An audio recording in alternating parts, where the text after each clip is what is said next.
Hello dear learners, कैसे हैं आप सब लोग। आई होप आप सब बहुत अच्छे होंगे, अपनी पढ़ाई भी कर रहे होंगे। और बहुत सारे स्टूडेंट्स ने रिक्वेस्ट की थी कि हमें डिफरेंट स्कूल्स ऑफ थॉट्स पर एक वीडियो डिस्कस करना चाहिए। तो आज का ये वीडियो आप सभी के लिए है जो क्विक ओवरव्यू चाहते हैं कि कैसे जो माइंड की स्टडी है in the history of psychology, psychology की हिस्ट्री में हमने माइंड को किस तरह से स्टडी किया है, पहले माइंड को किस तरह से परसीव किया जाता था और कैसे ओवर टाइम ये चेंज होता चला गया।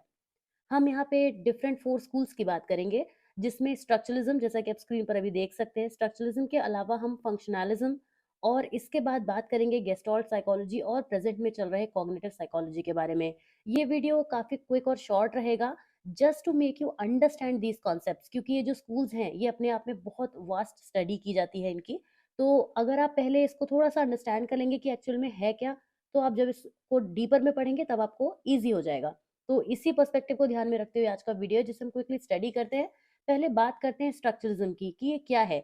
स्ट्रक्चरलिज्म वो एरा है, वो टाइम है। देखिए, जब इज़्म लग जाता है ना किसी के आगे, तो इज़्म का मतलब हो जाता है वो टाइम पीरियड। तो वो टाइम पीरियड जब हमने माइंड को एक स्ट्रक्चर की फॉर्म में देखा, यानी कि जो उस समय के साइकोलॉजिस्ट थे, वो ये कहते थे कि जो माइंड है वो एक स्ट्रक्चर है, तब स्ट्रक्चरलिज्म का एरा काउंट किया जाता है। ये विलियम वुंड ने फाउंड किया था और जिनको फादर ऑफ साइकोलॉजी के नाम से भी जानते हैं। बड़ा ही कॉमन क्वेश्चन है, बहुत सारे ऐसे डिफरेंट एग्जामिनेशंस होते हैं साइकोलॉजी जिसमें पूछा जाता है who is the father of psychology. You should know that William wound is the father of psychology and also gave the concept of structuralism. But this name of structuralism was given by his student Edward Titchener.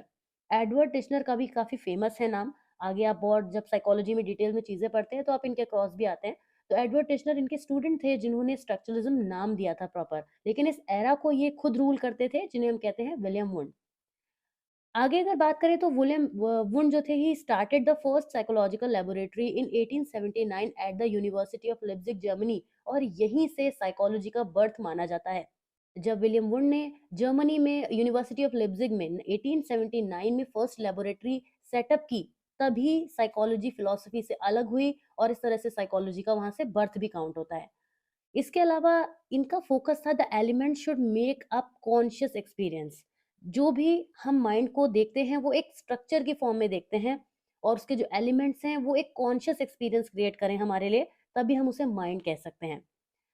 इन्होंने introspection method पे बहुत जोर दिया। कई बार question आता है कि introspection method क्या है, तो ये स्ट्रक्चरलिज्म के दौरान दिया गया था।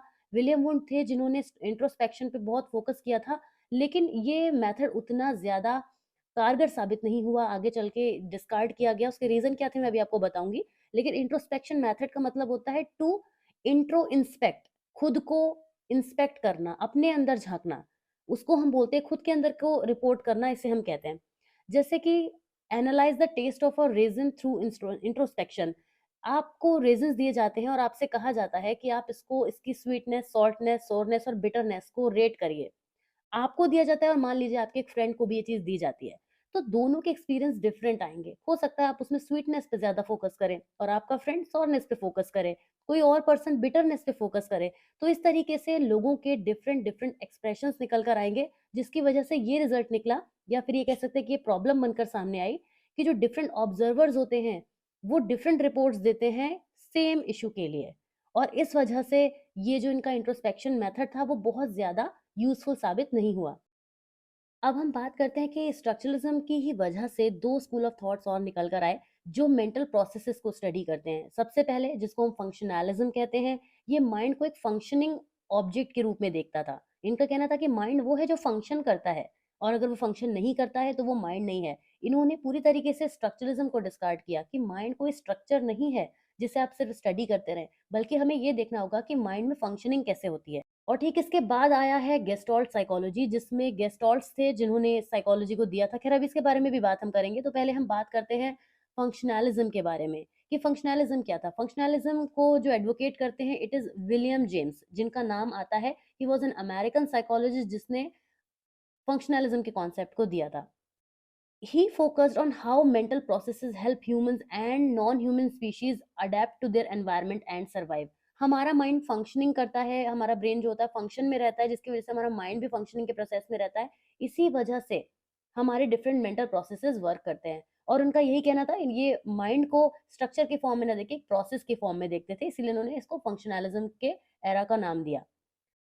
He emphasized stream of consciousness. It continuously change and does not have a fixed structure. इनका कहना था कि जो माइंड है क्योंकि वो फंक्शनिंग में रहता है तो कभी फंक्शनिंग उसकी क्विक हो सकती है, कभी स्लो हो सकती है, लेकिन वो एक स्ट्रक्चर नहीं है जिसको आप मेजर कर सके, जो बात हम पहले भी बात कर रहे थे। गेस्टॉल्ट साइकोलॉजी बहुत ज़्यादा इंटरेस्टिंग है।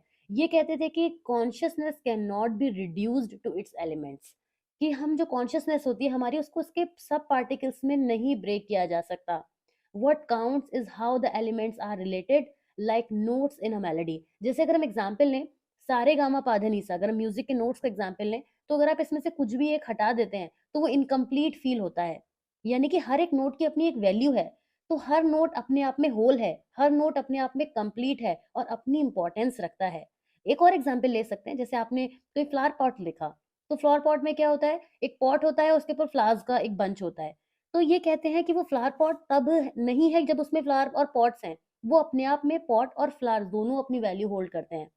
इन्होंने 5 फिनोमेना भी दिया था, इस पर एक हमारा सेपरेट वीडियो है, लेकिन फिर भी मैं आपको एक्सप्लेन करूँगी कि 5 फिनोमेना क्या होता है। देखिए, जिस तरह से आप पिक्चर के ऊपर देख सकते हैं, एक रेड कलर की लाइट है जो ब्लिंक हो रही है, बॉल है, ऐसा लग रहा है कि बॉल इधर से उधर मूव कर रही है, बट एक्चुअली वो बॉल अपनी-अपनी जगह पर ब्लिंक हो रही है। मैं और आपको डिटेल में इस कॉन्सेप्ट को समझाती हूँ। इनका ये मोटो था, the whole is more than the sum of it parts.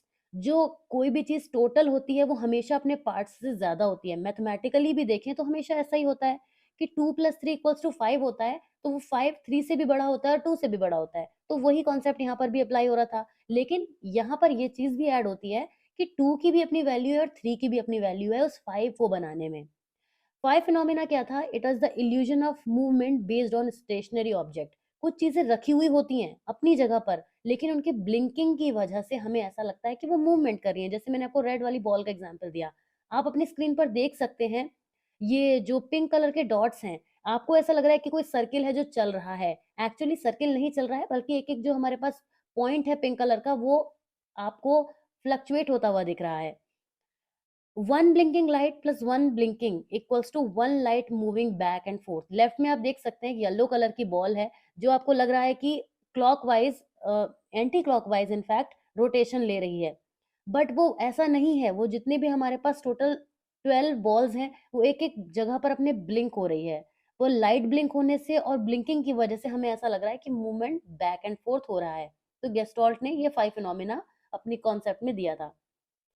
आगे बढ़ते हैं, कॉग्निटिव साइकोलॉजी की बात करते हैं। आज के टाइम में जो मेंटल प्रोसेस स्टडी किए जाते हैं वो कॉग्निटिव साइकोलॉजी के थ्रू ही किए जाते हैं। सबसे सुपर डुपर और इजी एग्जांपल है to make you understand about AI. आजकल कौन नहीं जानता कि एआई क्या है? Artificial intelligence I am talking about. तो एआई जो है वो कॉग्निटिव साइकोलॉजी का ही एक पार्ट है, और प्रेजेंट में जो साइकोलॉजी है जो माइंड को स्टडी कर रही है, that is based on cognitive psychology. It rejects strict behaviorism, but unlike structuralism, it uses behavior in experiments to make inferences about what is going on in the mind. ये कहती है कि behaviour important है, क्योंकि behaviour की वजह से ही आप किसी पर्सन के दिमाग में क्या चल रहा है वो निकाल पाते हैं। ट्रू भी है, अगर आप कॉग्निटिव साइकोलॉजी का यूज करते हैं तो आप ये देखते हैं कि आप किसी पर्सन के बिहेवियर को, एक्शन रिएक्शन को ऑब्जर्व करते हैं, तभी तो आप बता पाते हैं कि उसके माइंड में क्या चल रहा है। So this is how it works. Like Gestalt psychology, it emphasizes how the mind relates and organizes aspects of the environment. ये भी कहता है कि किस तरह से माइंड हमारे एनवायरनमेंट में होने वाली चीजों से रिलेट करते हुए वर्क करता है, तो इसकी भी ये बात करता है। इंफॉर्मेशन प्रोसेसिंग, जो कि एआई में भी यूज होती है, uses computers as a model of how we think. Computers जो है वो कॉग्निटिव साइकोलॉजी का एक एग्जाम्पल है, उसके बाद अपडेटेड वर्जन तो हमारे सामने एआई आया है। तो कॉग्निटिव साइकोलॉजी में यही होता है कि इंफॉर्मेशन की प्रोसेसिंग बहुत क्विक हो जाती है, हम बहुत आसानी से चीज़ों को ट्रांसफ़र कर सकते हैं। So this was it for the class. I hope आपको ये वीडियो समझ में आया होगा। एक जस्ट एक ओवरव्यू था, बट फिर भी मैंने कोशिश की कि उसके सभी पॉइंट्स को आपको एक्सप्लेन कर सकूँ। अगर आपको ये वीडियो पसंद आए तो प्लीज़ लाइक ज़रूर कीजिएगा और चैनल को ज़रूर सब्सक्राइब कर दीजिएगा अगर आपने अभी तक नहीं किया है जाते-जाते। बेल आइकन पे भी प्रेस कर दीजिएगा and I will see you soon in the next video. Till then अपना ध्यान रखिए। See you super soon. Bye bye.